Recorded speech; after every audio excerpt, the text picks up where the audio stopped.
Pour la 12e édition du Festival international du film de Marrakech, qui s'est ouvert vendredi, c'est sous la pluie et le froid que les cinéphiles sont venus admirer leurs idoles, venus du monde entier. Présidé par le réalisateur britannique John Boorman, le festival met en compétition 15 films. Et c'est Touch of Light du réalisateur taïwanais Chang Jung-chi qui a ouvert les festivités. I declare the 12th International Marrakech Film Festival open. Ouverte. L'étoile d'or sera remise par le jury présidé par Roman Polanski, avec notamment Sandrine Bonner et Jamel Debbouze. Les organisateurs de cette 12e édition du Festival international du film de Marrakech ont dévoilé la liste officielle. Elle comprend 2 longs métrages marocains et 15 œuvres cinématographiques issues de différents pays. Un programme riche, à ne pas manquer sur Euronews.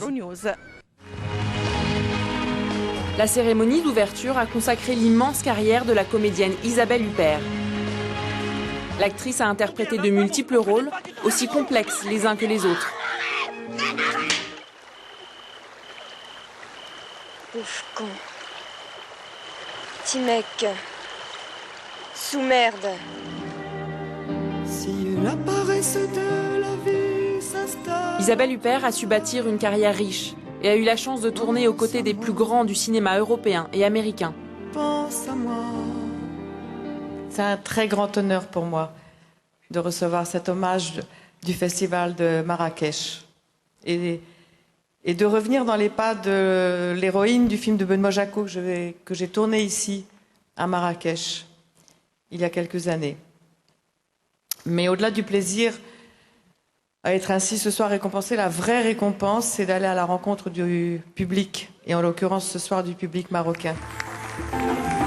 Le réalisateur James Gray lui a remis une étoile du Festival international du film de Marrakech pour rendre hommage à son parcours exceptionnel.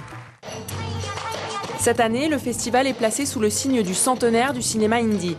L'amour que voulaient les Marocains au cinéma indien ne date pas d'hier, malgré la barrière de la langue et les différences culturelles. Pour moi, la singularité des films indiens, c'est qu'ils sont émouvants, colorés, imprégnés de la culture indienne.